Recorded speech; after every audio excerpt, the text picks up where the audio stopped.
Halo pemirsa, senang sekali saya Veronica Muniaga dapat menjumpai Anda dalam suatu program dialog yang akan mengulas mengenai berbagai hal seputar isu sosial, ekonomi kerakyatan hingga budaya. Dan inilah Inspiring Performax.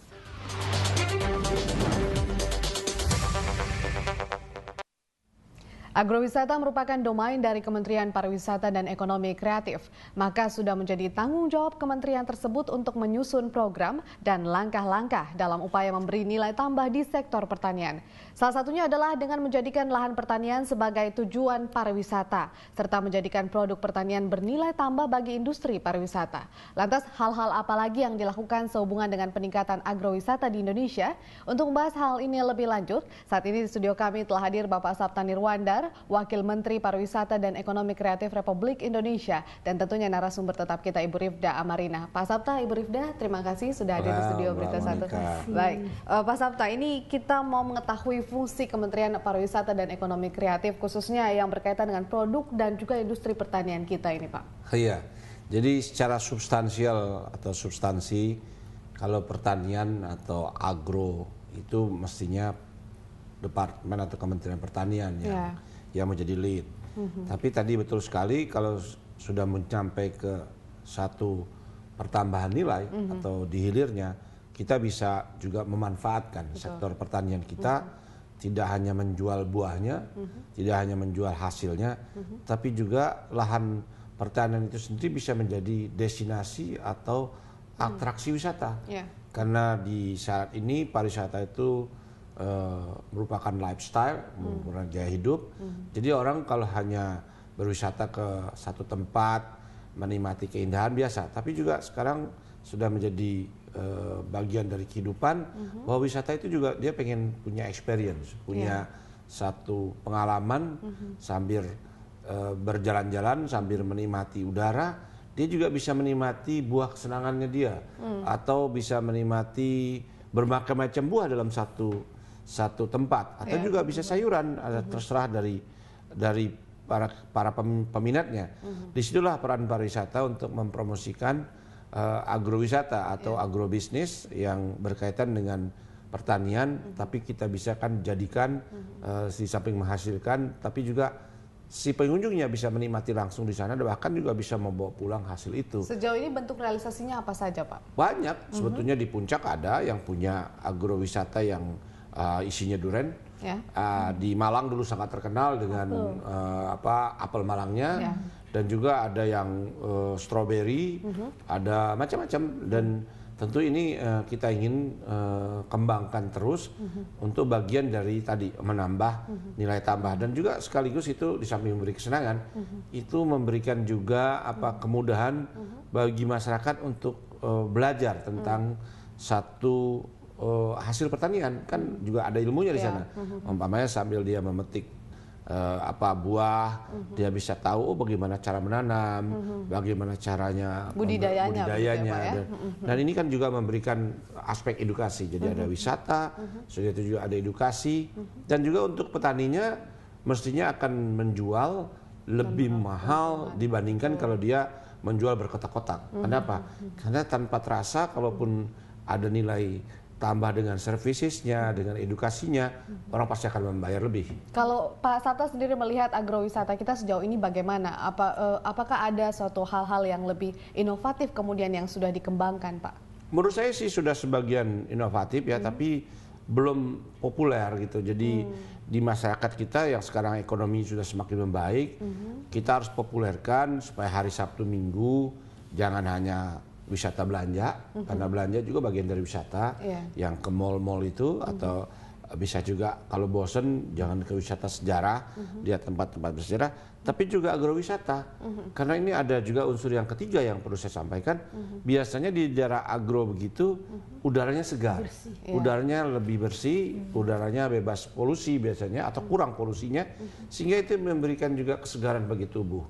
Bahkan juga bisa olahraga, karena jalan dari satu tempat ke tempat lain dengan menikmati buah itu begitu. Dan yang paling penting juga ada enjoyment atau ada entertainment yang dirasakan bagi orang yang berwisata agro. Mengapa? Karena beda sih kalau makan buah dari supermarket dengan di tempatnya.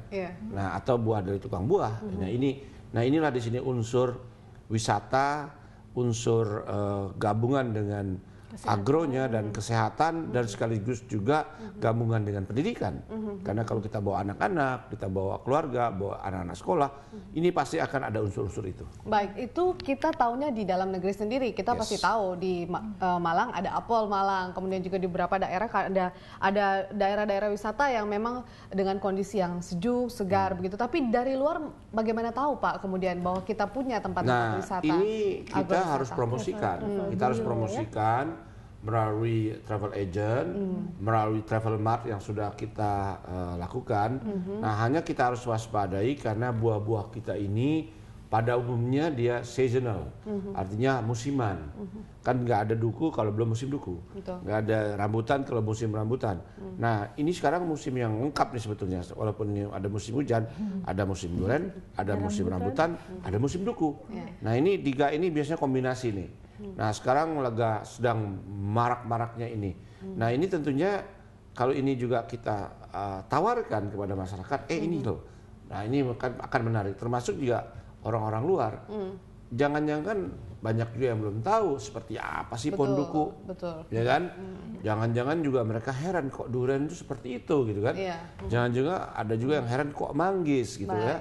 Nah ini yang mestinya kita budayakan sebagai satu alternatif untuk dunia pertanian kita. Baik, Ibu Rifda, dari kegiatan Agrinex ini sendiri, sejauh mana kemudian kontribusi dari Kementerian Pariwisata dan juga Ekonomi Kreatif, artinya kegiatan-kegiatan yang sudah mereka lakukan hingga saat ini kemudian yang bisa dipromosikan di Agrinex? Jadi saya bertemu dengan Pak Sapta sudah sekian tahun yang lalu, tetapi betul-betul terkagum-kagum dengan pemikiran Pak Sapta dalam mengembangkan industri pariwisata berbasis pertanian.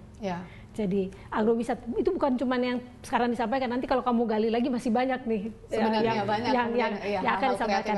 Intinya adalah begini, Agrinex ini kan kita ingin mengajak masyarakat untuk mengapresiasi siapapun yang menjadi orang-orang di belakang pergerakan sektor pertanian, termasuk Kementerian Pariwisata, berkontribusi terhadap memberikan nilai tambah kepada produk pertanian.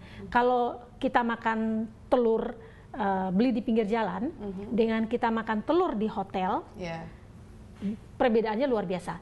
Kita makan rambutan sambil beli dari mobil dengan kita duduk di hotel bintang 5, harganya menjadi sangat berbeda. Itu belum cuma sampai situ, mulai dari pajangan di lobi hotel dan sebagainya.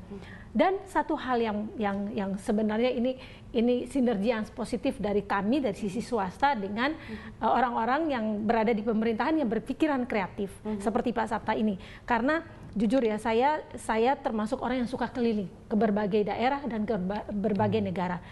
Itu di Korea Selatan, pemerintah Korea Selatan sudah membuat museum ginseng. Ginseng ini produk pertaniannya mereka, andalannya mereka. Di mana ada produk ginseng dengan kualitas nomor 1 dan nomor 2 itu tidak masuk di pasar dunia, harus dibeli di situ.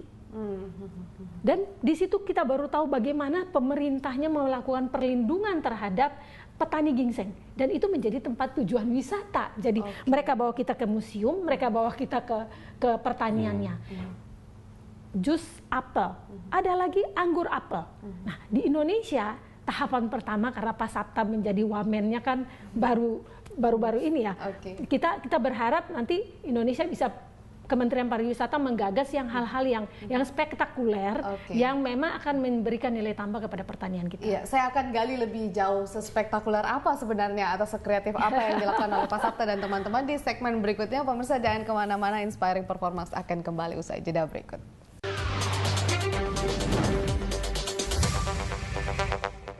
Nah, kembali di Inspiring Performance, saya kembali melanjutkan perbincangan bersama dengan Pak Sapta dan juga Ibu Rifda. Baik, Pak Sapta, tadi kan kita sudah mengenal berbagai produk pertanian yang kemudian bisa dijadikan sasaran agrowisata. Nah, bentuk-bentuk kreatif yang sudah dilakukan oleh Kementerian Pariwisata dan Ekonomi Kreatif terhadap produk-produk pertanian kita seperti apa, Pak? Sebetulnya gini, pemerintah tuh role-nya menstimulasi, memfasilitasi dan memberikan informasi. Sebetulnya yang kita dorong adalah para pelaku untuk supaya lebih kreatif di dalam memasarkan produk-produk pertaniannya. Umpamanya kita dengar dulu di sana ada cokodol. Cokodol itu apa? Coklat dodol. Oh, coklat dodol. Nah, itu kan nggak ada di tempat lain, coklat dodol kan, gitu kan. Terus juga banyak sekali umpamanya yang produk pertanian juga yang akhirnya jadi kulineri, karena kulineri bagian dari industri kreatif. Seperti saya baru pulang dari Cirebon, itu ada tahu gejrot. Tahu gejrot. Itu kan tahu sebetulnya, tapi dengan ramuan tertentu jadi tahu gejrot. Nah, apalagi kalau kita banyak lagi yang ketemu minuman kita ada juga, jangan kalah, kita juga ada minuman teh jahe, ada bandrek, sudah juga produk-produk dari tempat tertentu itu ada minuman pelangsing, ada macam-macam. Ini semua adalah produk-produk pertanian yang kita kemas untuk klien, yang dari bagian dari kreativitas yang bisa kita sampaikan kepada para pendatang, dan juga tentunya kepada orang Indonesia sendiri. Nah, tentunya yang perlu dipersiapkan adalah biasanya kita packagingnya. Packagingnya harus menarik, dan juga terus juga rasanya juga oke. Nah, menurut saya sudah mulai banyak sekarang tumbuh produk-produk snack di kita.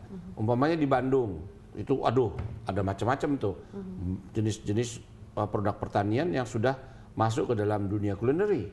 Nah, ini yang tentu harus kita teruskan, kita kembangkan. Pak Sapta, atau dari Kementerian Pariwisata dan Ekonomi Kreatif juga sudah melakukan promosi yang cukup besar kemudian untuk produk-produk pertanian kita. Kabarnya juga melakukan promosi sampai ke kapal pesiar, begitu Pak, produk-produk jadi kita. gini, kan salah satu ciri orang berwisata biasanya itu dia dua.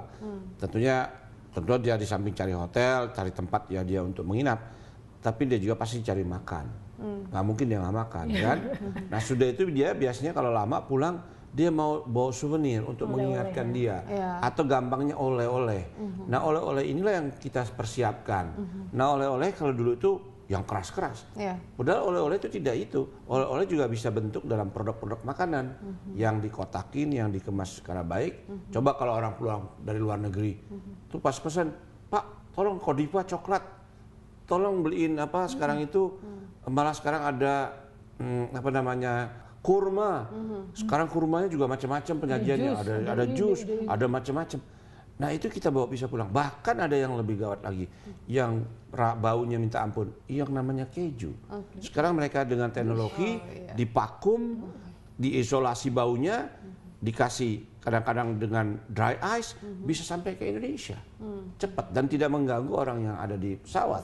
Nah, inilah yang kita ingin kembangkan, bahwa banyak sekali produk-produk pertanian yang sudah diangkat terus menjadi kulineri, termasuk buahnya juga.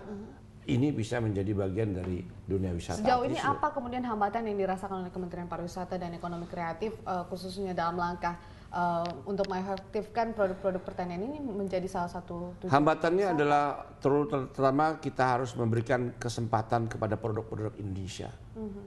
Terutama karena kita juga sering bersaing dengan buah dari impor.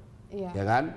Umpamanya buah tertentu kan banyak didapat di sini, itu bukan produk kita. Nah, ini yang kita harus hati-hati, kita harus majukan produk-produk kita, dan juga para petani ini harus diberitahu kalau hasil panennya itu dirawat. Jangan ngambilnya sembarangan, terus packingnya sembarangan. Coba kalau buah pisang tuh dari Lampung, dinaikin di truk, terus didudukin. Kan ini kan bentuknya jadi sudah nggak karu-karuan lagi kelihatan begitu. Udah kuning campur hitam, ya kan? Nah, ini jadi harus dibuat packagingnya.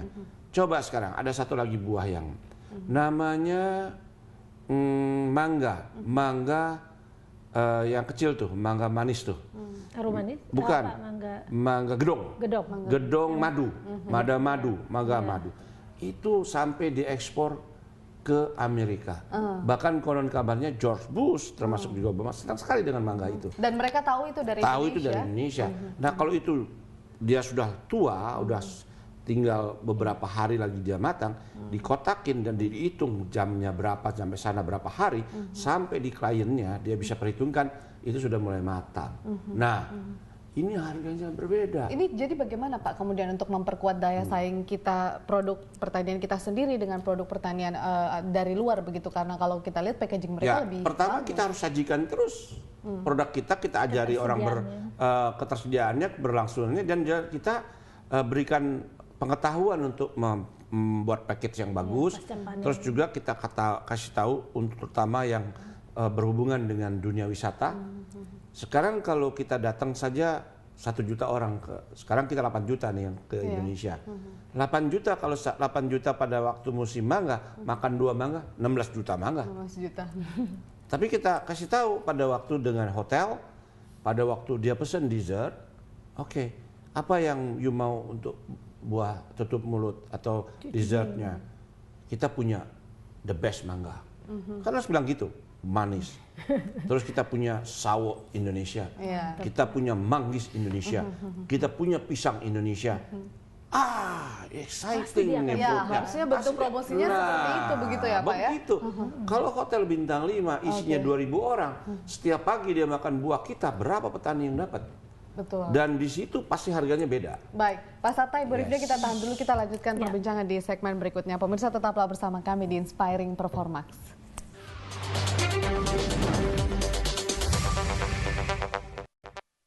Anda kembali di Inspiring Performance. Saya kembali melanjutkan perbincangan bersama dengan Pak Sabta dan Ibu Rifda. Saya ke Ibu Rifda dulu. Lantas sejauh ini dengan kita sudah mendengarkan tadi berbagai bentuk kreatif dari Kementerian Pariwisata dan Ekonomi Kreatif, Bu. Sejauh ini kemudian bentuk kerjasama antara Agrinex dan kementerian tersebut seperti apa, Ibu? Jadi kita dengan Pak Sabta dengan Kementerian Pariwisata dan Ekonomi Kreatif ini sudah mulai dengan mengumpulkan pelaku usaha di sektor hortikultura. Kita pertemukan dengan pelaku usaha di sektor pariwisata. Pak Sabta sebagai keynote-nya waktu itu di Agrinex yang sebelumnya. Nah, di Agrinex yang berikutnya kita lagi mempersiapkan untuk ada program khusus dengan Kementerian Pariwisata sehingga apa yang ide besar yang sudah ada, bagaimana implementasinya. Nah, ini kita akan lakukan di Agrinex 2013 nanti 5 sampai 7 April. Pak Sabta salah satu bintangnya. Kemarin waktu meramu pelaku usaha dari hortikultura dan pariwisata sendiri sejauh ini bagaimana hasilnya, Bu? Ya, alhamdulillah karena kebetulan ketua Sekjen Dewan Hortikultura Indonesia temannya Pak Sabta juga, Bu Karen Tambayong. Kemudian dari asosiasi PHRI-nya ya, dari PHRI ya semua orang temannya orang pariwisata gitu. Jadi memang ini sudah chemistry-nya udah ketemu. Dan saya rasa realisasinya pun sudah mulai berjalan, tetapi kita menginginkan lebih cepat lagi dan sektor yang terjangkau dari produk pertanian ini lebih banyak yang bisa ikut dalam program kreatifnya Pak Sabta ini dan supaya ya itu nilai tambah karena gini, kalau kita ke luar negeri itu di tempat tidur ada kembang, ada coklat, dan itu produk ada mereka, fruit basket, itu pasti produknya mereka. Sementara di kita fruit basketnya ada apel, ada anggur yang bukan produk kita, itu masih terjadi. Nah, tapi yang luar biasa ada satu hotel di Bali yang begitu kita masuk itu ada pesan dari owner yang cinta produk dalam negeri. Jadi semua, jadi dia kasih tahu tuh di ininya. Ini saya yakin ini. Dan ini di Jogja. Jogja itu kalau kita menginap mestinya di semua kelas hotel itu dikasih yang namanya dipatuk itu makanan kecil tuh. Ini snack. Makanan kecil patuk. Nah itu dibungkus dengan bagus, bakpia, dibungkus bagus 3 biji. Itu menarik sekali. Betul. Nah, ini tergantung pengemasan dan tempat pemasarannya seperti apa. Artinya daripada dia masukin coklat impor, dia beli bakpia patuk di situ dan ditulis ini bakpia ini bagi orang asing, produknya buatannya ini, terus isinya ini, kontennya, sehingga dia tahu ini. Tapi itu cuma beberapa hotel, Pak. Ya, justru ini kita kerjasama pelan-pelan, kita tawarkan. Bahkan ini satu lagi yang tadi sudah menyinggung beliau.